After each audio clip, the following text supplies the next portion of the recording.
Finally আমরা ইনস্টিটিউটে চলে আসলাম। ইনস্টিটিউটে এসে দেখি পূজাদি আর পূজাদির মেয়ে একা বসে আছে।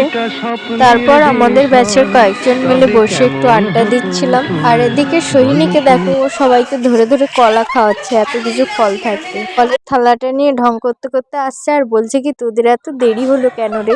কাউকেই বাদ দিল না, বাচ্চা থেকে বড় সবাইকে ঠুসে ঠুসে কলা খাওয়াচ্ছে। আমি বাবা কলা খাইনি, লেবু খেয়েছি।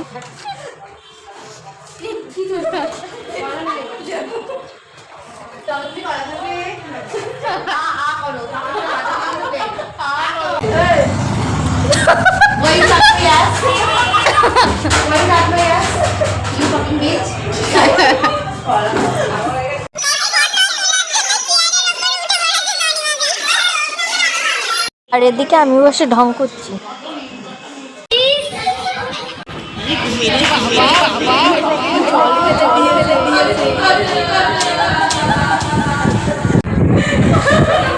আমাকে গোলাপটা দেবে বলে আসছিল, আর এরা দেখ কেলোর কীর্তি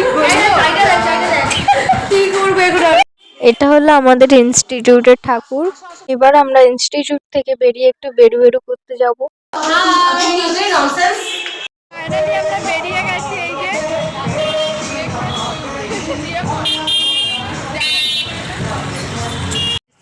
এখন 4 সখীগণ মিলে লঞ্চে টিকিট কাটতে চলে আসলাম।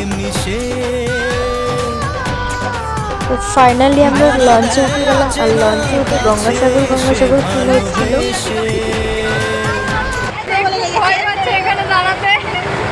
এরা সব লঞ্চে উঠে যা কাউতালি শুরু করেছিল, কি বলবো আর।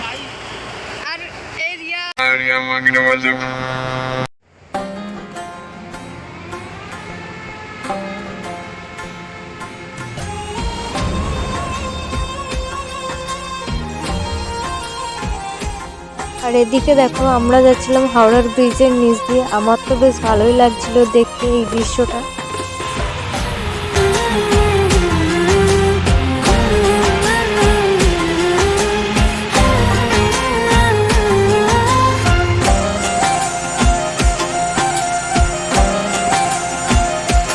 লঞ্চ থেকে নামার সাথে সাথে অর্পিতা চলে আসলো পাপড়ের দোকানে, যেহেতু সবার জোরদার খিদে পেয়ে গেছিল।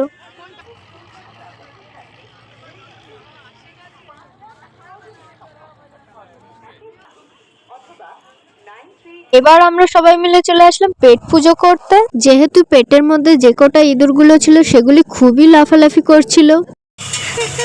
এটা দিয়ে দিয়েছে আর এখনো আমাদেরটা দেয়নি, দেখছে।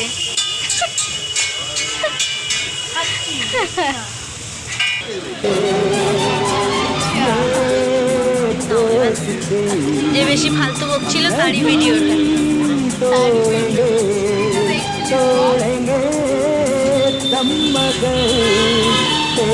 ক্যামেরাটা কি করে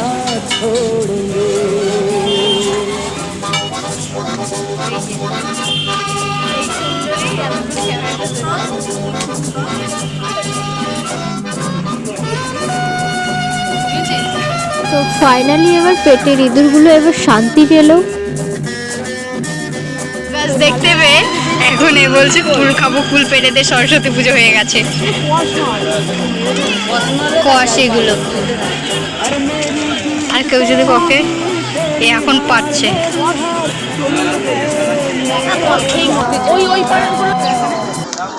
ভাই আমাদের ফটোগুলো তুলে দিবি, করে দরকার নেই, হাওড়ায় চলে যাবো। পাশেই তো ফুলের মাঠ।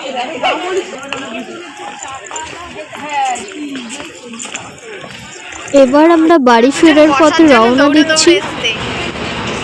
আর আমি ভালো মেয়ের মতো এসেছি, কিন্তু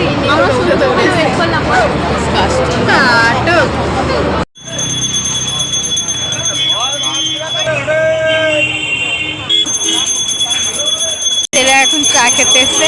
আমরা কেউ চা সবাই একদম মেয়ে হয়ে গেছে।